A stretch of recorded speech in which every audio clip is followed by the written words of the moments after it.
Filmmaking is the new garage band. Welcome to Framelines, the show about people making movies.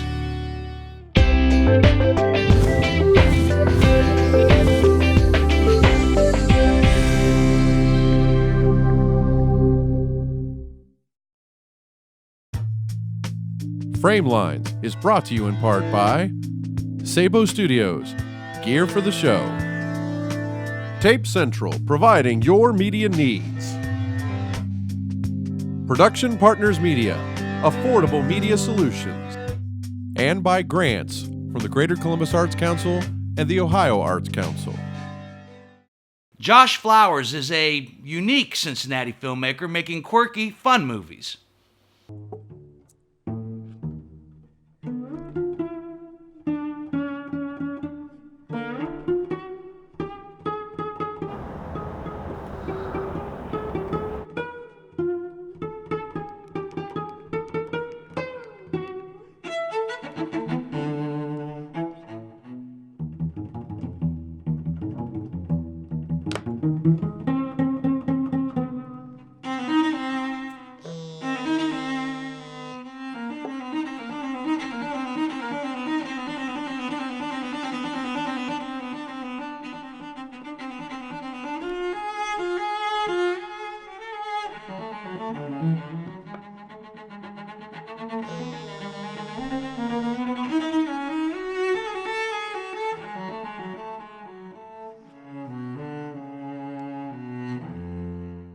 Well, I always wanted to write comic books, but I couldn't draw.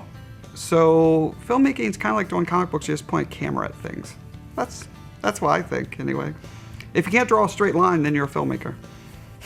When I first started getting into filmmaking, actually, before I was doing filmmaking, I learned about the great public access television world. And I was actually making TV shows for public access before I ever tried to make a short film. So short films are actually a bit, well, the way I make them were easier because it's like instead of trying to do like a 25-minute show on public access, I was just doing like a 3 to 5 minute short. I put my short films up on YouTube, obviously. Tons of people put it there. Although YouTube has become more like funny commercials or guys falling down, I really like Vimeo because I still think a lot of filmmakers are on Vimeo. The quality of the film are higher and there's still some filmmakers surviving on Vimeo.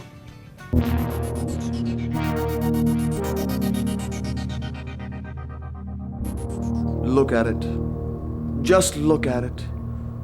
No matter how long I stare, I can never get over the magnificent beauty. I would totally get with that. We've dilly-dallied for long enough. Prepare for system check. Check. Check. System check, go. Go.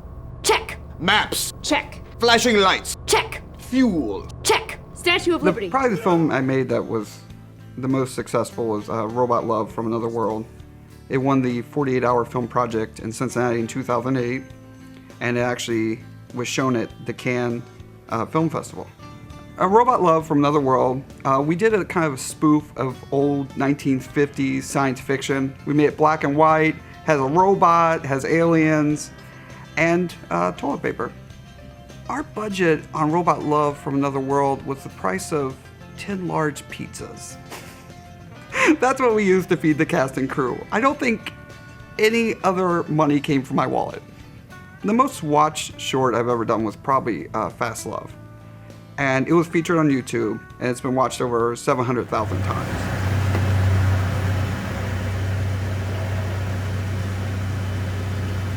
Good evening, how are you today? Doing good. How can we help you this evening? Before I order, I'm doing this survey project. I was hoping I could ask you a question. Could you tell me something you love? Something I love? Yes. In regards to what? Anything. Material? Materialistically or physically or mentally, what do I love? It could be even an activity or a person or a place. I love Canada. Pick a person, place, or thing? Yeah, just one. President Bush. There. And it was just an idea I had. I was like, I should ask people what they love, like just some stupid little documentary thing. And it just didn't feel right to me. And one Saturday morning I woke up and I was like, I should ask just people through drive-thrus. And then I went and did it with a cheap little camera. And it's been watched a lot. So when we first made Heart, all my films are low budget, but it was very low tech. We didn't have lights. It was just me and my friend over a weekend. We were the crew and the cast. So when we were both in the same shot, we just propped the camera up against the couch. I decided to remake it and actually make it look good. Still low budget, but we had actual lights, actual camera person, we had a producer, and we had real actors. I recommend real for everyone watching. Don't fake it. Don't know. So I did the Columbus 48-hour film project this year, but I decided to do it with Eunice Charlton Trujillo. We've never had worked together before. We just knew each other's stuff, kind of admire each other's work, and decided, oh yeah, we could try to co-direct, why not? And what's the perfect environment to learn is a 48-hour. So we had the genre of buddy film. And we tried to think of like a lot of typical things, you know, Dumb and Dumber and films like that, but we decided to go the total opposite of buddy film. People that are connected by hate. And that's what you get from Bubbly. Hate that binds us together. So we finished Bubbly, the short film, and people really liked it, and we had this crazy idea to do a web series about it. We were going to do like 3 or 4 episodes, but the problem was our main actor is moving to LA, so we just ran through it. Eunice and I just ran through making this web series. And in the future, I plan on working with Pinata Productions more with Eunice Charlton Trujillo, and we're actually developing a feature-length script. It's top secret, but I'm going to tell you all about it. It's a science fiction, and it's called Cure. And that's all you need to know right now. Actually, that's all I know. What I say you should do if you're a filmmaker, just keep making them. Because even if they look bad and are low quality, like, I don't know, let's say half my short films, you meet other people that can help you improve. And that's what I've done a lot in Cincinnati, is like I've met so many filmmakers that want to collaborate or help or work on one of my projects. So through the years, like you almost like build up this team of people that you can just go to for any problem. Coming up next, Framelines puts a spotlight on a person, place, or thing related to filmmaking.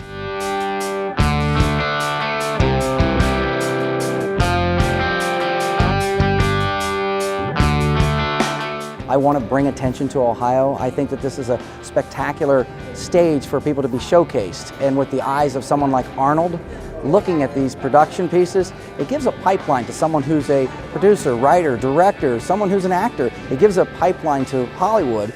And I've been connected to the Arnold Sports Festival for over 15 years, and what a great opportunity for me to use the connections I have in the film industry and allow people to get these eyes looking at their productions. So that's kind of what I wanted to do with this. We had so many countries, so many spectators, and so many participants. It's getting better every day. Congratulations, Governor. Thank you again. I came in December as the co-chairman of the event, and one of the main things that I did was bring other people into it, bring the team together. I brought Trista Sudi and Elizabeth McPherson, Michelle Gonzalez, Jen Deffenbaugh, and they really have been instrumental in making this all come together. They've done the whole thing. I think this is tremendously important to Ohio, particularly Columbus, in the film community. Could really have a chance in the next couple of years as we build this to put the spotlight of film on Columbus and really make it a viable place to make films and to grow the infrastructure that we have here for films. It was a great pleasure meeting Mr. Schwarzenegger. He came through and took a few moments to tell us how much he enjoyed it. We sat in Santa Monica in his office and talked about the film festival and talked about Ohio. And he sat there and he's kicked back in this gorgeous office in the middle of sunny California, and he's thinking about Ohio. And he says, what is it about Ohio that makes this so special? He says, the people there, they embrace everything we do. He says, and when we're talking about filmmaking, it seems that everybody seems to be gravitating towards this. He says, why is this different than any other place? And the only thing I could tell him was, really it comes down to because we're seeing an Arnold come here and embrace us. It's a reciprocating thing. So his excitement towards what he sees in Ohio, which he calls his second home, is unparalleled on anything else that we've been working on. And he thinks about this as, can we find the next great filmmaker from right here in Columbus, Ohio? And I hope it's someone from Ohio. It's international, but I hope it's someone from Ohio. We had a very good crop of films this year. It was tough. The judges worked very hard to get that in. They had to watch every film and watch it in its entirety and give it a really fair chance, because there were a lot that were very close that could have been in the top, could have been in the screenings. I saw some incredible films in there, and of course our winners were definitely top of the pack, and we were really impressed with what we'd seen. The first bit of advice I would give to someone who's entering this film festival or any other would be to make sure you absolutely read all the rules, make sure you're adhering to all the rules, because unfortunately we had to throw a lot out that didn't meet the criteria. We had time limits, and we had some that came in that had copyright written material on them that we couldn't use. Just pay attention to detail when you're making the films. Do the best you can, the best quality you can, get it in under the deadline. We have two different categories. We have high school and we have international. To the high school students, I simply say, do it. Just do it. It's a matter of learning. You're not going to come out of the gate with the best creme de la creme film. You're just not going to do that. However, the talent will start to emerge from those films, and you'll start to find out what it is that you can do best and capture that part and move on. So I tell high school students, just do it. Dr. Bob Goldman is a big sponsor for the Arnold Sports Festival in general, but specifically he was the greatest contributor for the film festival. And he's a lover of film, a lover of the arts, and Arnold wanted this to happen. He thought it was a natural fit because not only is he a world-class bodybuilder, retired, but he's also an action star. He's a comedy, all the different films that he's done. It seemed like a natural thing to do, add the film festival as one of the many events as part of the Arnold Sports Festival in general. And Dr. Bob has been involved with them for several years and just really wanted to be a part of it. This film festival is unprecedented in its value for the industry, not just for filmmakers, but Ohio in general. It is really something that if we can get on the showcase as far as someone seeing this is a great place to produce a film, there's some economic impact that happens from that. So it's very important that we nurture this and grow it to another level. And as we're getting attention, you saw some celebrities coming through. As they're exiting, they come to me and they say, we're bringing more people back next year. I can't tell you how exciting that is, because that in itself says that Columbus, Ohio is a place that can not only house this, but can grow it. And that is really important for us to now step up and do it. We have to make this bigger each year. Next year we have the opportunity to expand categories.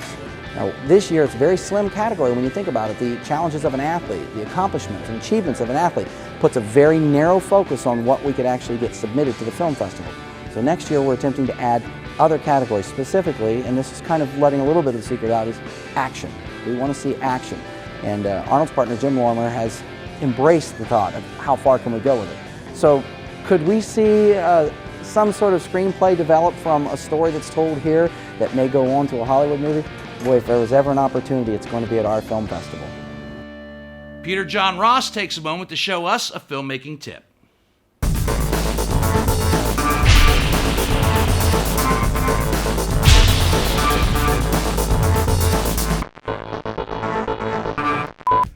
Creating storyboards becomes more important as your productions get larger and larger.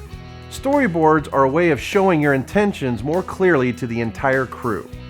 These are a way of clearly communicating to cast, the camera and lighting departments, and even hair and makeup or wardrobe and props as to what is needed in each shot. How much is seen inside a frame can even determine how much time is needed for scheduling. Even rough thumbnail storyboards with stick figures can help get an idea across to people.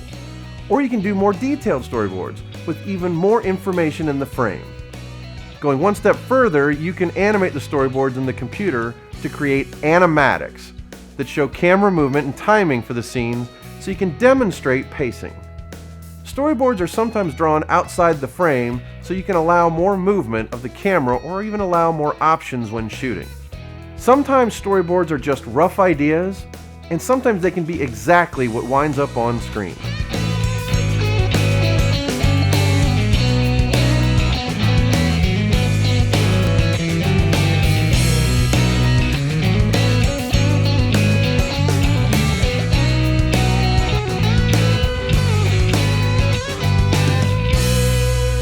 Framelines goes on location while making a film and gets a behind-the-scenes look at the process.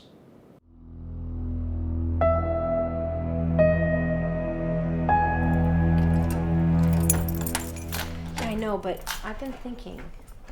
I mean, after everything you've been through, Do you really think this is a good idea?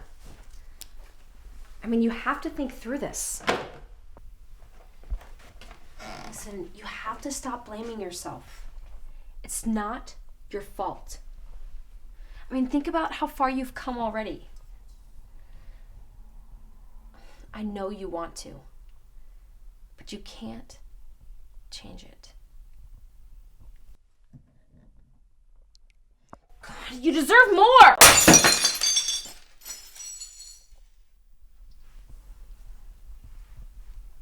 Sorry. Look, I know it's hard, but you need to think about everything that you have to live for. What about everyone else? I know it's not easy. It sure as hell isn't fair. But you can't just end it now.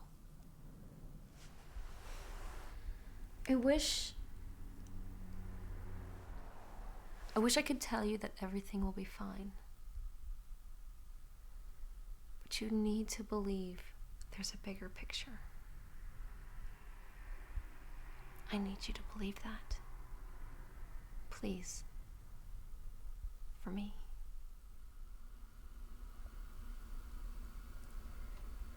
I need you to find that little piece inside of you. The part of your soul that says you're worth it.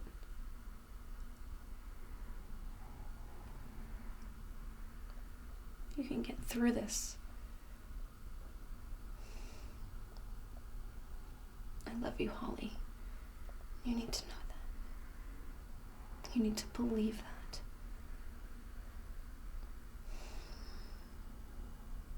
Later, Gator.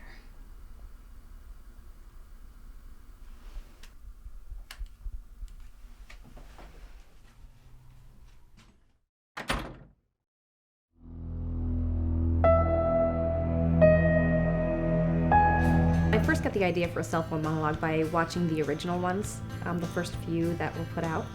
And initially I thought that's something I wanted to do. I liked the idea of a cell phone monologue. I liked the idea from an actor's perspective because I was doing a lot of on-camera work at the time, and I thought that would be a unique thing to put in my reel. When I decided that I wanted to do a cell phone monologue, I knew that I wanted it to be done right. I mean, that included the cinematography. So having a DP there who knew what he was doing was very, very important to me. The cell phone monologue piece that I was involved with is a script that Elizabeth McPherson came up with. I saw the script pretty early on and heard from her, so I was definitely on board very early in the project, and I wanted to shoot it if I could. So she was kind enough to let me get involved in that. It had to look right, the mood had to feel right, the shot style had to be right, and I've worked with Mike in the past and I knew that he was capable, plus he's a lot of fun to work with in general. One of the techniques that we used in shooting the cell phone monologue piece was sort of having a feeling of looking in or like we're not supposed to be there. You know, one of the things we tried to do with the cinematography is we tried to keep the camera in one spot and then pan around and watch as though we were there in the room sort of observing this character's action. I was trying to think of a story that would be a little dark. So I was trying to think of an idea that would be unique. And so then from there it just kind of developed into, well, what if she's not really talking to someone? And then I thought, well, why would someone be on a phone if they're not really talking to someone? And so then the natural progression from there was, well, what if she's talking to herself? I got involved in the short for Elizabeth by, basically she just asked me. I work with her during the day doing video production for a school. And she said that she had a project that she had kind of developed in her head and was hoping to make real, and she asked me to come and do the audio. Sound is important to any movie because it's half the experience. If you see it, you gotta hear it. What's entailed with being a boom operator on set is basically just try to capture the dialogue in the, I guess, the best possible way to fit the scene. Preparing for a role like this was a little bit different. This was the first time that Peter John Ross had been directing me in a character like this. I've worked with him doing some hosting before, but not in a character that required so much drama. So we had actually gotten together beforehand to kind of go over things and kind of discuss the character and the development of the story, because we didn't want it to fall flat. We didn't want it to be over the top dramatic.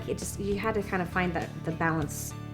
Elizabeth approached me about doing her script, and I love the idea of doing something about suicide? I just wanted to do something that was dark. And I felt like suicide is something that is very dark, and I think it would be something unexpected from someone like me. So I really liked the story idea, and I decided I would produce it. Because I am a producer, and I think a lot of people don't know that about me. I think people, especially around here, tend to think of me as an actor. And I kind of wanted to show that I can do more than that.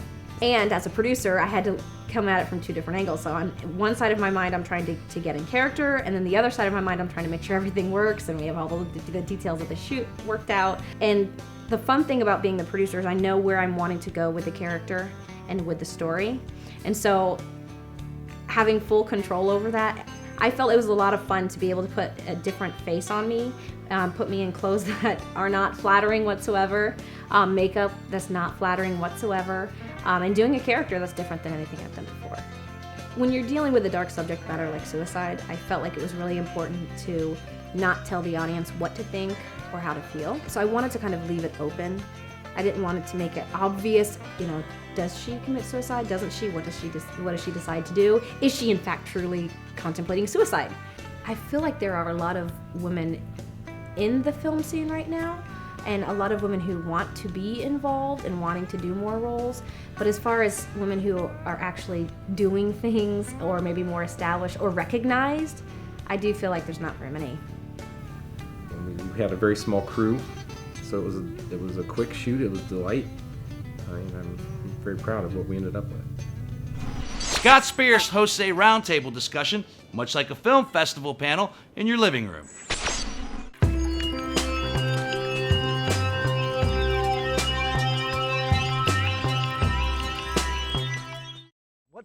What makes a good project in your eyes? Well, I'd have to say, if I read it and the concept jumps out at me, immediately. I'm like Phil said. I'm a sucker for a great story, and that's what every project comes down to. If there's something that's unique, if there's something that's told well, that's what I'm interested in. And obviously, I have a multitude of different genre specifics that I naturally gravitate towards, like sci-fi or like horror. But it starts with the story, and that's how I think. Movies like The Shawshank Redemption and Terminator 2 can coexist in my own canon of film work, because they both do things for me that sort of pull it off the page. And I think a unique element to it is something that draws me more than anything else too. Something that I haven't seen before. Right. So what if somebody brings you a script? What are you looking for in a script? Well, when we kind of in the bulk of what we were doing at Fearmakers, when we were making scripts or making projects, we were looking for scripts that were diverse, that had some sort of market appeal. We picked a slate of scripts that we thought would go out there and do really well, and purchased 3 scripts from different writers. One of those was what turned out to be Savage, that ended up playing on Chiller. That was just one of those things where we were looking for 3 different types of movies, and we wanted to see if we could market them.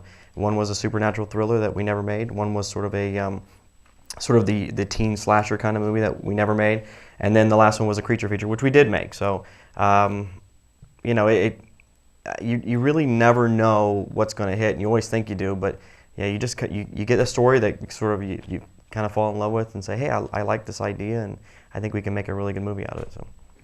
Phil, what somebody's Horrors of War comes across your desk. What Horrors of War comes across my desk now? No, well, or something like that. What are you looking for, and how do you react to things? Well, it's changed over the years for me.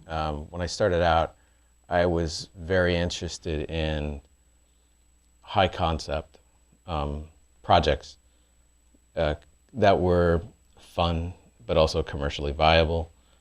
And over time, I taught screenwriting for a long time, as you know, at Ohio State. Yes, and I did the math, and I've read something like 30,000 pages of screenplays over that 4-year period.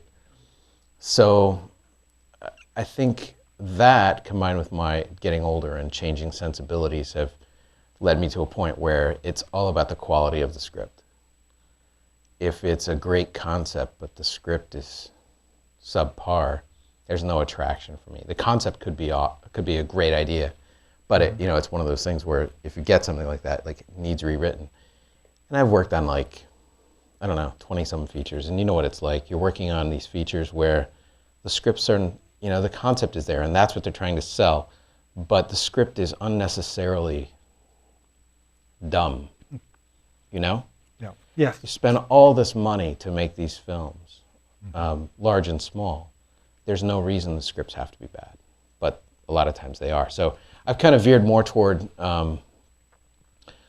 looking at scripts where it's just it's a good story told well, and whatever the genre. And this is what I work when I teach my students. It's like it's a combination of two things. So it's a formula. Yeah. Two elements: convention, the thing that we're looking to see when we go see science fiction or drama or whatever, but invention, something new. If it's a familiar story, it's told in a new way. Okay. So it's sort of that invention and quality, kind of echoing what these guys have said. Yeah. Is what it boils down to for me. For more information on the filmmakers, or if you would like a DVD of tonight's program, please visit www.framelines.tv. Love saying this, that's a wrap. We'll see you next time on Framelines.